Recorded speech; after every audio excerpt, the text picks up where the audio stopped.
Welcome to the Bashara Magazine podcast, where we aim to provide a forum for leading edge thinkers who look at the contemporary world from a perspective of unity. On our website, you will find hundreds of articles by scientists, economists, artists, ecologists, and followers of spiritual traditions who are focused on oneness and integration rather than fragmentation and discord. I'm Nikos Yangu, podcast editor of the magazine, speaking to you from California, and I'm joined by our executive editor, Jane Clark, who is based in Oxford in the United Kingdom. Hello, Jane. Hi, Nick. Today, we are talking to British author and psychotherapist Dr. Mark Vernon about his new book on the visionary artist and poet William Blake, with the exciting title, Awake, William Blake and the Power of the Imagination. With a background in theology, physics, and philosophy, Mark's previous books have included A Secret History of Christianity, based on the ideas of Owen Barfield, and Dante's Divine Comedy, which provides a canto-by-canto analysis of this epic poem aimed at the modern reader. Mark has also been a regular contributor to Bashara Magazine. We talked to him by Zoom at his house in South London. Mark, hello. Hi there, Jane. Lovely to join you. First of all, question about the book. You aren't the first person to write about Blake by any means. So what inspired you to do this, and what is it that's new or different about what you're trying to bring out in the book? It's partly a sentiment that you and I know well because of our involvement with the Temenos Academy, this wonderful organization, and where the founder, Kathleen Rain, was particularly keen that you don't just learn about these essential texts and these great figures, these inspired people, but you learn from them. So you kind of sit at the feet of them as well as study them in a historical context or their reception. You do that as well, but it's really because there's a sense that these people have got something to communicate to us, transmit almost. So there is that general sense. But in particular, I wanted to draw out two facets of Blake, which I think get routinely sidelined now. And one is that I think he was a very sharp thinker. He had a very accurate and clear critique of the ideas that were beginning to really bed down in his time and have really shaped our times in the modern sort of Christian West. But also, I wanted to draw him out as a religious figure.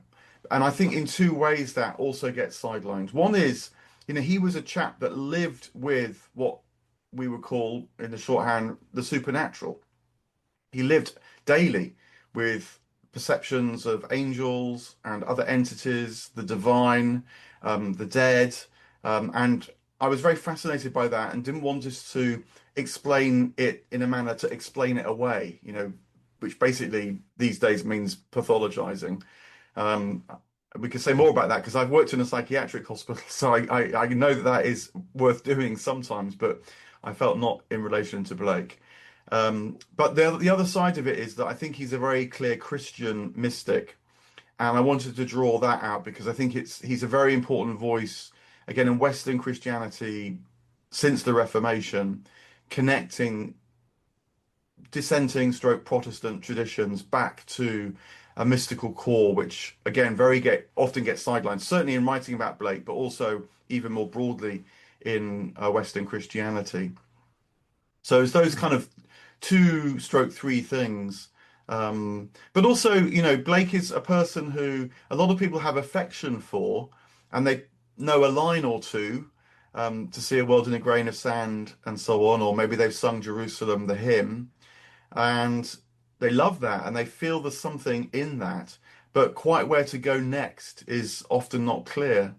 And if you just pick up the collected works of Blake and so on and dive into a long poem, it can be very discombobulating at first. So it's to help people befriend Blake and not just appreciate him from afar. Yeah, I think that's a great introduction to Blake, Mark. That's fantastic.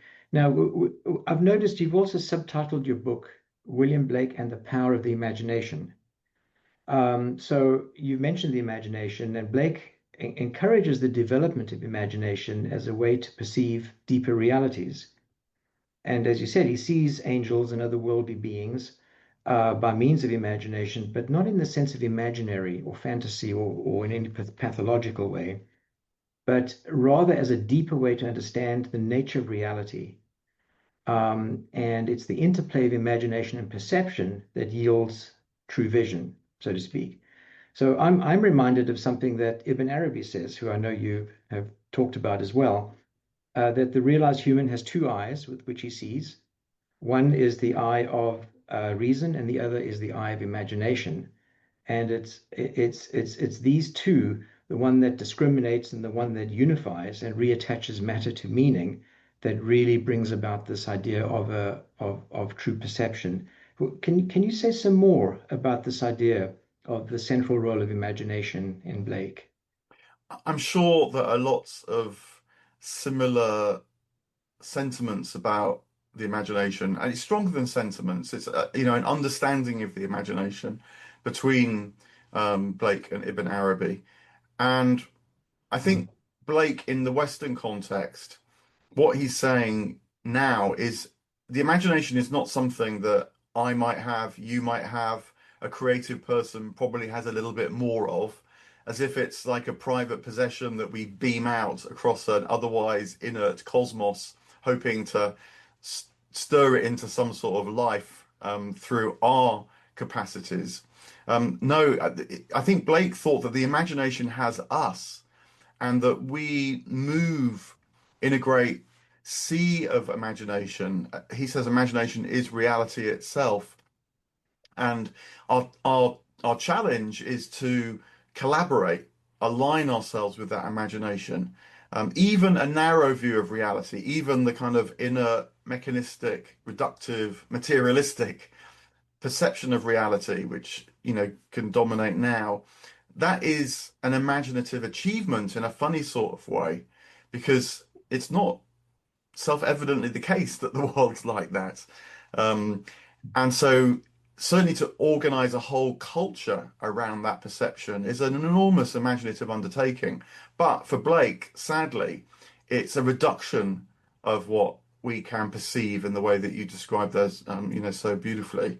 And he wants us to realize how our imagination has, no, how the imagination in us, I should say, so you watch your language, has been kind of directed in this narrow way, as he puts it, so that as if we see through the chinks of a cavern, in order that that understanding can be cleansed, can be purged, and we can so therefore be released from it. And then, when the doors of perception are cleansed, the imagination becomes our ally again in the sense of enabling us to make contact with, well, with the infinite, as Blake puts it in the famous remark, but the infinite for him is known in the minute particulars. Hence the idea that you see a world in a grain of sand and heaven in a wild flower. That's what the imagination can tell you. And, another way which he describes it is when you look through a window, you don't look at the glass. You don't sort of say, oh, what a clean piece of glass, or has it got a bit of a bubble in it, or whatever.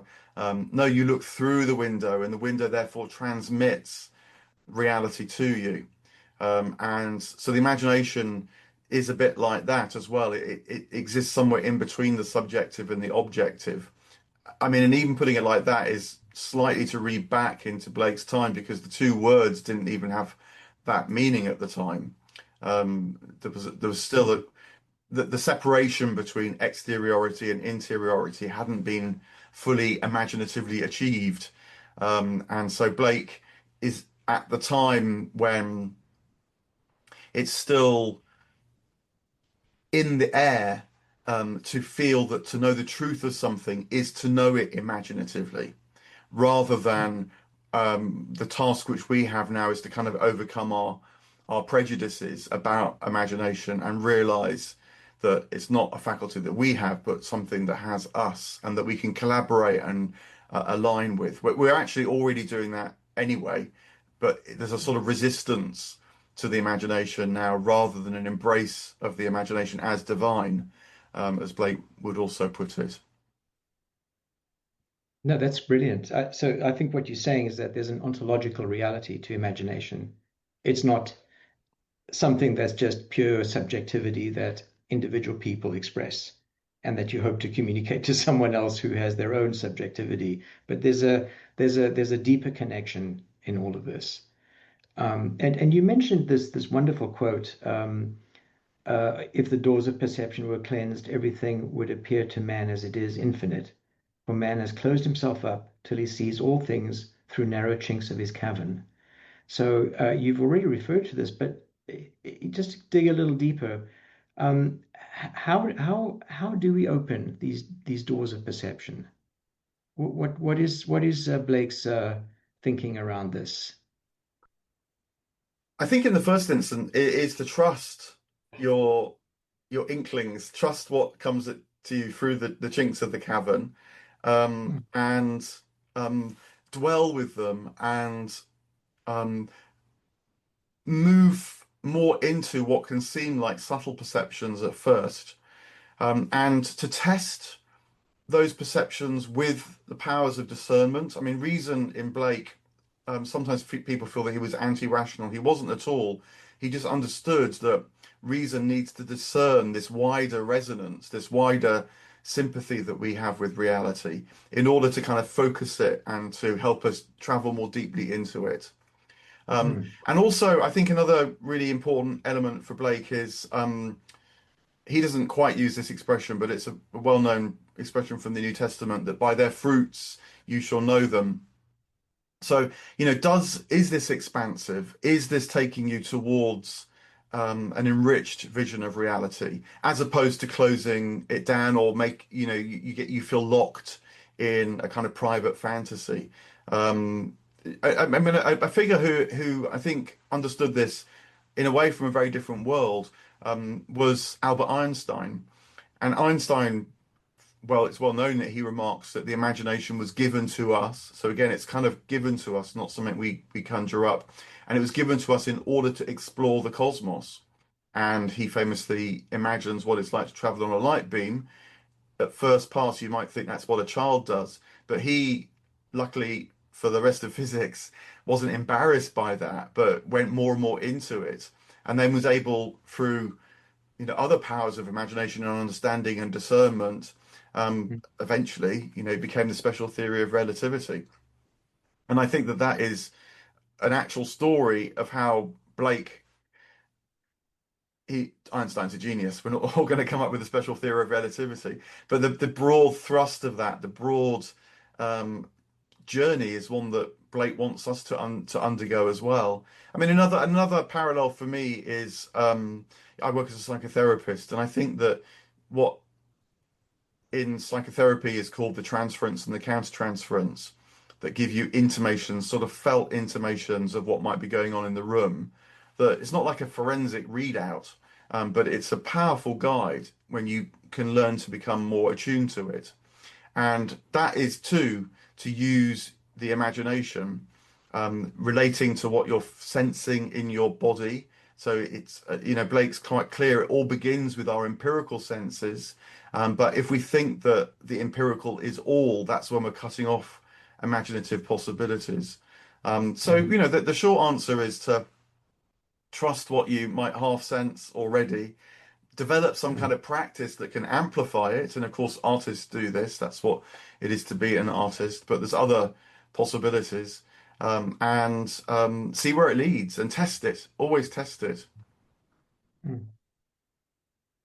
So you've mentioned already his critique of the sort of very narrow kind of mechanistic science that was becoming more common in his day. And he believed in the kind of sentience. He did not believe in the mechanical view, but he believed in the sentience of animals and to believe in all life and that everything in nature is interconnected. So I wonder if you had a comment about the passage of science from narrowing down in his day to what's happening now, when it seems to be actually broadening out and these ideas are entering into the scientific realm again? Yeah, there's something quite specific, I think, that Blake got onto. Because sure, he didn't like the idea that the cosmos was being imagined mechanically, although that has a powerful aspect to it. In particular, it enables technology. And he, in a way, is quite a technician himself. If you went into his workshop with Catherine there as well, it would have been, I think, like a chemist's laboratory. There would have been metal plates and acids and all sorts of other potions hanging around that's required to make prints, as he and they did. But it's when that becomes what he calls single vision, when it becomes the only way that you view reality, that the real trouble sets in.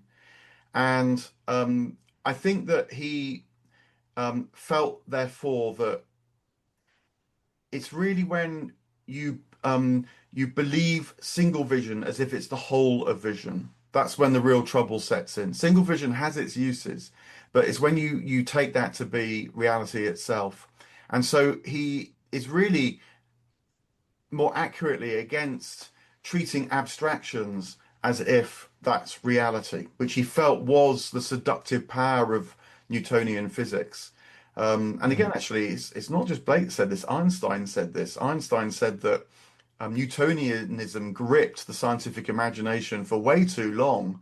And it wasn't until he popped up and published his papers in 1905 that perhaps that began to be shaken and to be seen even within the strict imaginative approach of science, that it wasn't adequate. And a lot of early modern science, early quantum physicists particularly were onto this. There's a rather wonderful book written by Werner Heisenberg, he of the Heisenberg uncertainty principle, called Physics and Philosophy. And there what he says is that no one should imagine that what science captures in its formula and laws and so on is reality itself. It's really not. It's an abstraction from reality that then becomes useful when you want to build other abstractions from reality, are also called technology, which can be very practically of benefit. But Heisenberg says that we need language to stay in touch with reality. And he says, we need words like soul, like mind, like God, because although they're disputed, they have a kind of energetic quality that can keep us in contact with things as they are in themselves. And I think that Heisenberg, he doesn't talk about the imagination himself, but language is another way that the imagination functions in us, is manifest in us. And when we're trying to reach for the right words, when we're trying to contemplate meaning, when the prose writer or the poet puts words together in order to act as a kind of portal to help us to stay in touch with reality. And so I think that is what, in a way, modern science it became ontologically destabilized, say, by quantum theory. And famously, no one quite understands what quantum theory means in terms of the way reality is itself. And I think that that Blake would say, well, that's because it is an abstraction. But we can know what reality is in itself, which is through our engagement with it.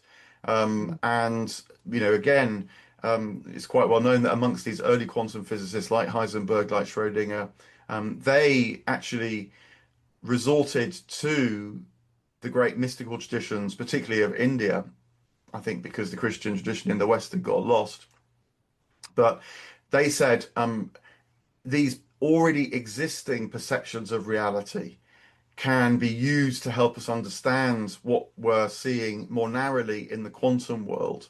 So I don't think it was that the quantum world suddenly proves, these Indian perceptions of reality. It's the other way around, actually, that the quantum of itself is inadequate, but you can use these particularly mystical perceptions of reality to give the quantum abstraction a place. And that people, physicists, philosophers are less keen on that now, partly because I think these disciplines have become so siloed. And it must be a pretty rare thing for a philosopher of science to also be well versed in Vedantic philosophy, say.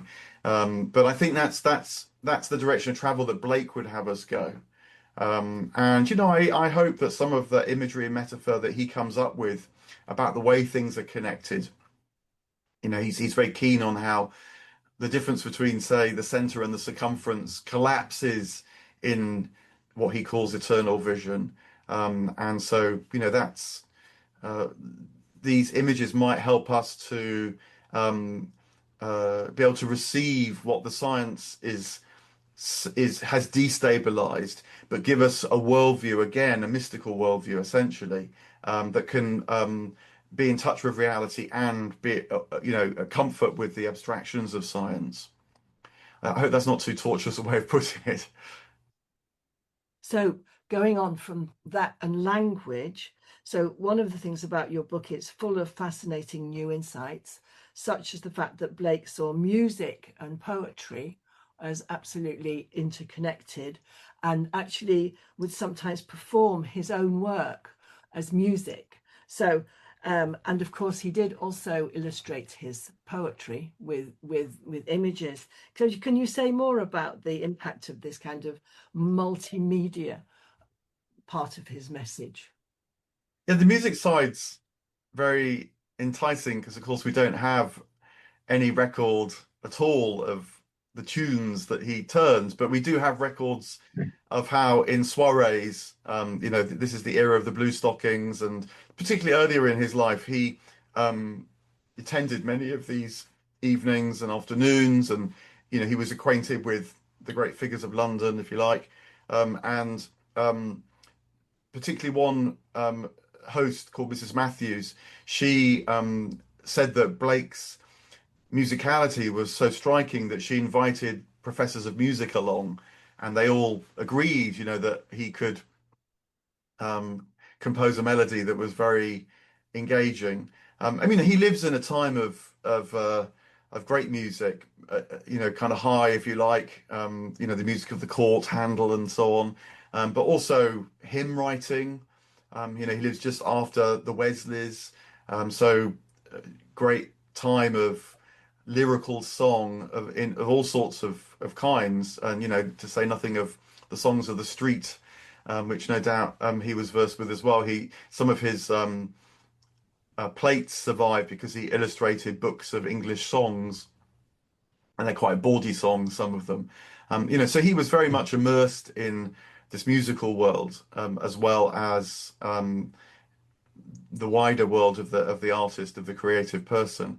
But I think that much as we now can enjoy the poetry alongside the imagery, and how he very explicitly weaves the imagery and the poetry together. So, if you look at one of his books like the Songs of Innocence and Experience, there's flames and leaves and trees and people and nymphs and flowers and so on moving often amongst the words themselves, not just alongside the words too. So this is clearly an expression of how a poem for him is a living entity. It transmits life, soul, vitality. And because of as you say, the multifaceted mind that Blake had, he wanted to draw that out to communicate that whole experience that was his experience. And devises particularly these methods of printing so that he can produce these books that look at like illuminated manuscripts. He hoped cheaply and successfully. He wanted to be commercially successful. He wanted his work to get out there much more than it did. And so he was partly driven by the challenge of how you can make books like that cheap, affordable, and you know that was part of the task with the printing innovations, but driven by how he experienced these poems, how they were alive in him, and the imagery was very much part of that, necessary to that. And sometimes it amplifies the words, sometimes it's in a sort of distinction and resonance, disharmony with the words. Um, and another famous part of Blake's way of describing things is the talk always of contraries. So how they're almost like the poles of a magnet. The words and the image can be on the page, and like the poles of a magnet create the field of the magnetism. So the imagery and the words can create a kind of field that's sort of you know buzzing in front of you when you read his texts. It's always worth making sure that you at least look some of the time at the text with the imagery as well, not just a production of his complete works in prose alone, in words alone. Mm. You mentioned actually one of his works, Innocence and Experience. Um, so he celebrates innocence, doesn't he, as a way to counterbalance the harshness of experience, though not innocence as ignorance or anything like that, rather an opening of the soul to a sense of wonder and joy. So, from what I'm understanding, innocence can thus be a partner to wisdom in providing a more cohesive perspective on life. So, how can you say a little bit more about how this is still applicable today, given he was dealing with similar afflictions of modernity in his era that lead so many to more of a sense of nihilism and a sense of meaninglessness? Yeah, he explicitly says innocence dwells with wisdom and never with ignorance.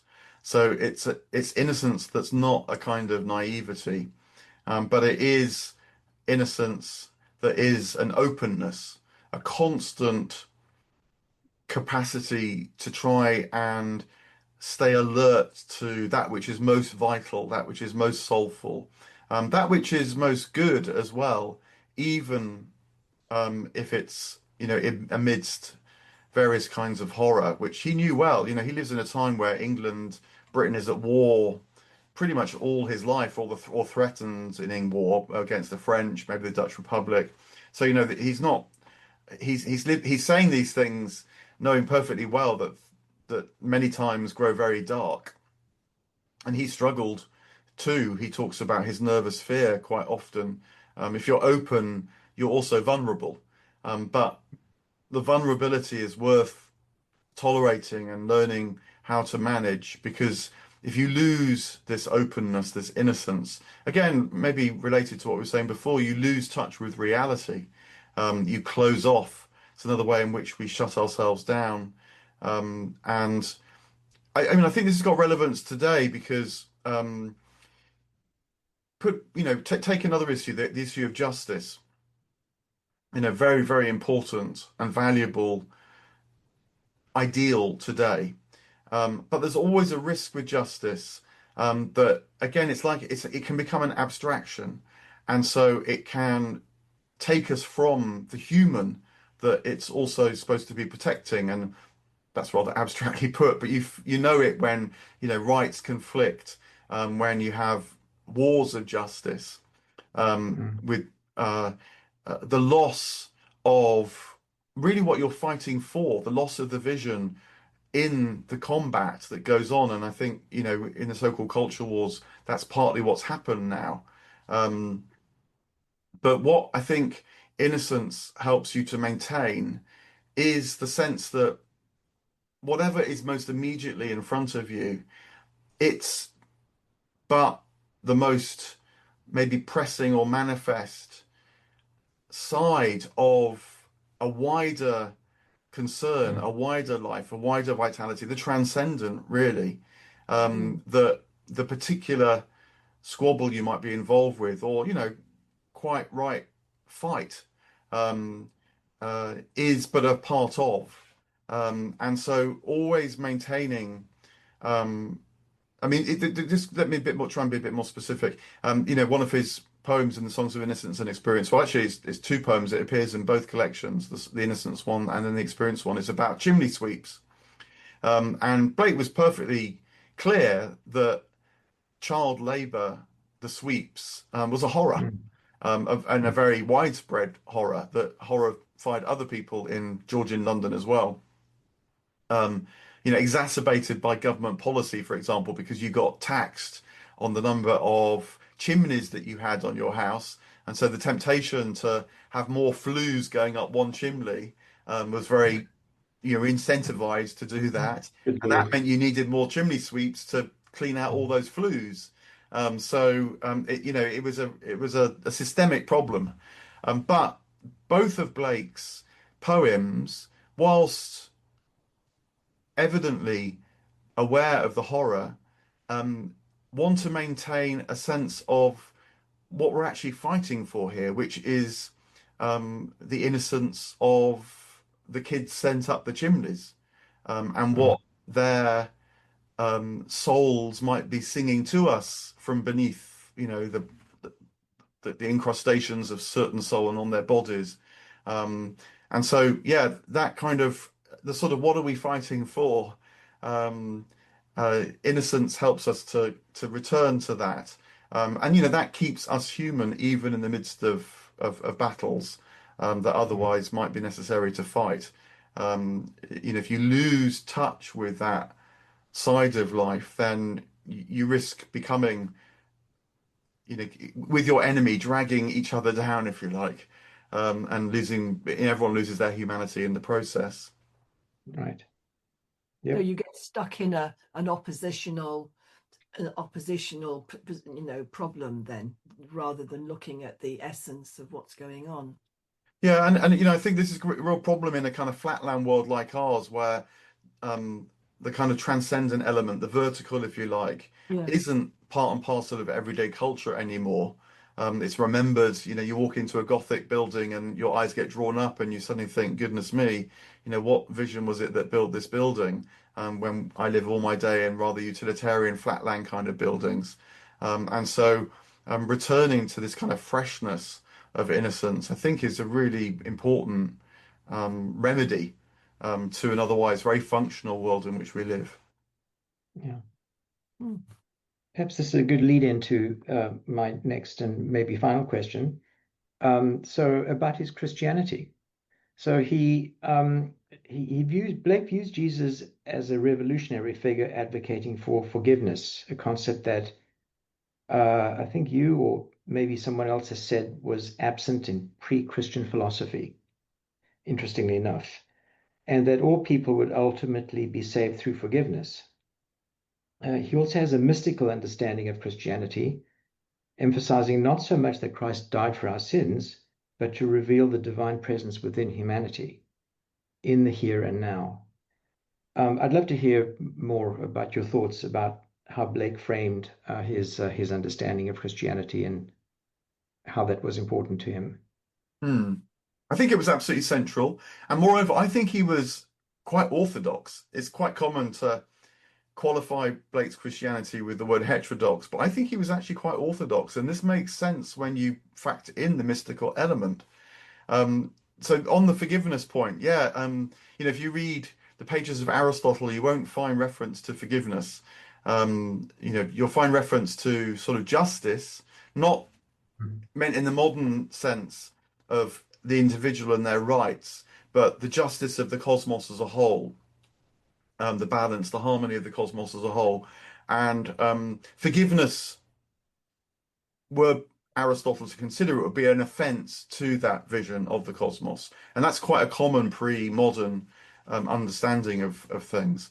So, if there were one thing that Christianity in the world of ideas, I mean, it's offered a lot more than just this, but forgiveness would certainly be on the list. And because it is an affront, forgiveness, really. And it's also very hard to do unless you're divine. So Blake was really onto that. But I think he's also pushing back against how he felt Christianity had become, which I still actually feel it often is in the Georgian world and in our world, which is a sort of moral creed. And he talks about the wastes of moral law. So when a religion becomes a moral creed, it wastes life. And you see this. I mean, the number of Christians that you meet where a dominant feeling they have is guilt, for example. And this sort of constant self-checking, am I doing the right thing? And then again, Christian disputes, the ones that are most fiery, are all about details of moral code. It's really a complete disaster for Christianity. I think there's one of the reasons why it puts so many people in the West off now. It just doesn't feel life-giving. Um, and and then you get this sort of reactionary Christianity a bit now, where people are saying, but we need Christianity to protect ourselves against, Islam or these kind of battles which people feel are going on as well. But well, that's only going to go one way, which is to turn up the heat of the battle. It's not going to be liberating at all.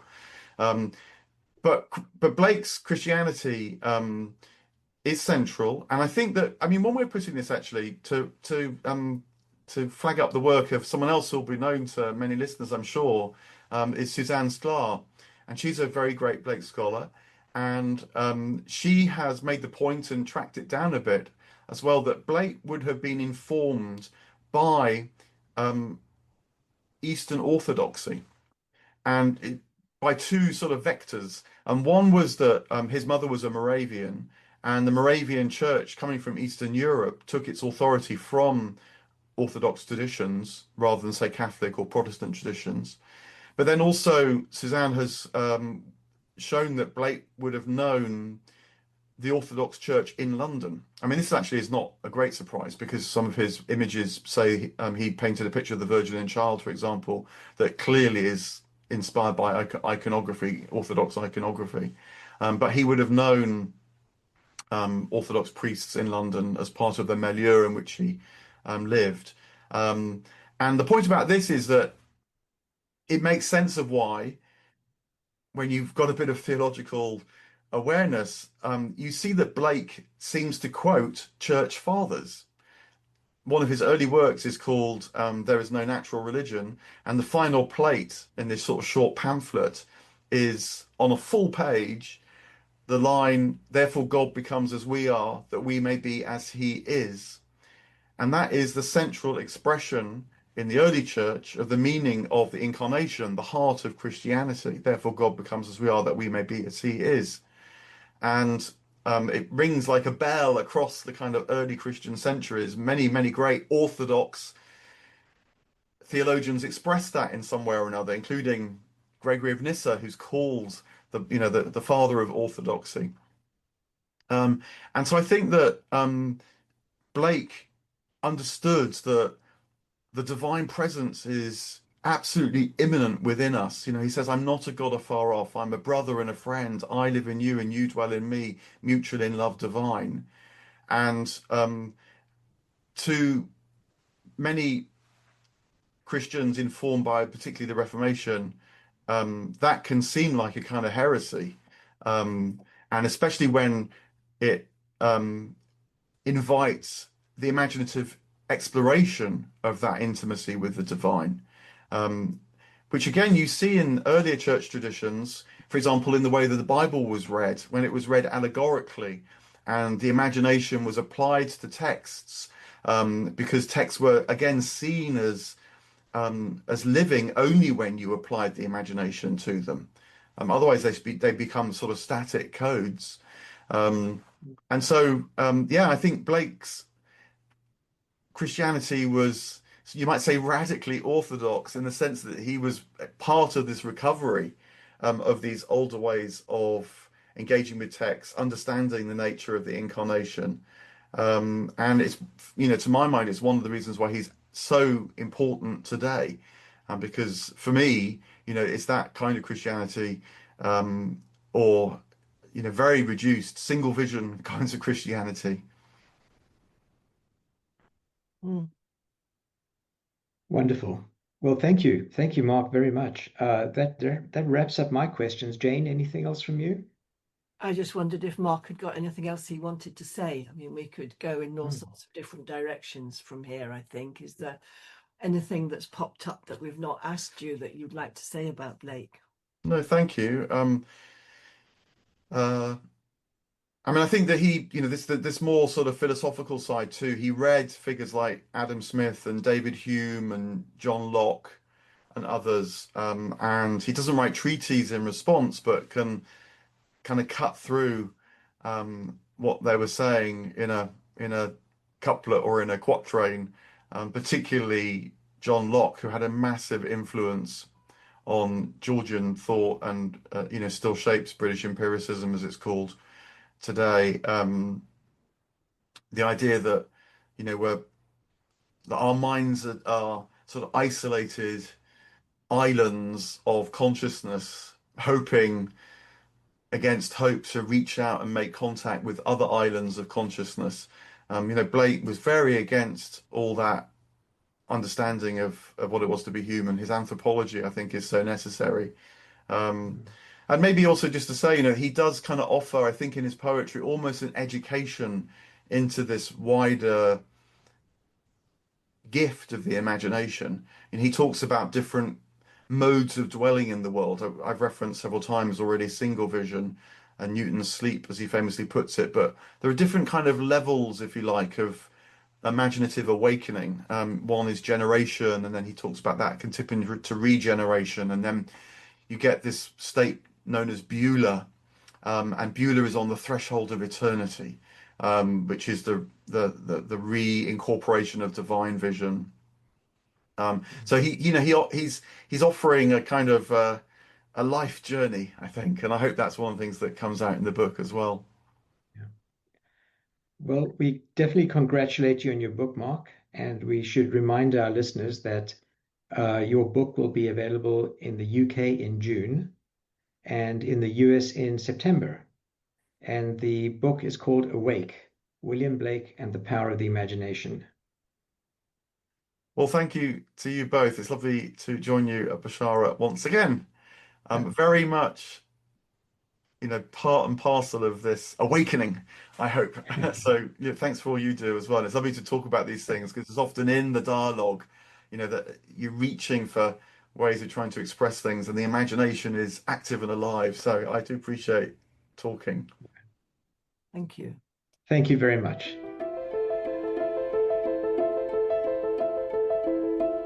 That's it from us, Jane Clark and myself, Nick Yangu. Keep a lookout for the next episode and be sure to visit the website at basharamagazine.org.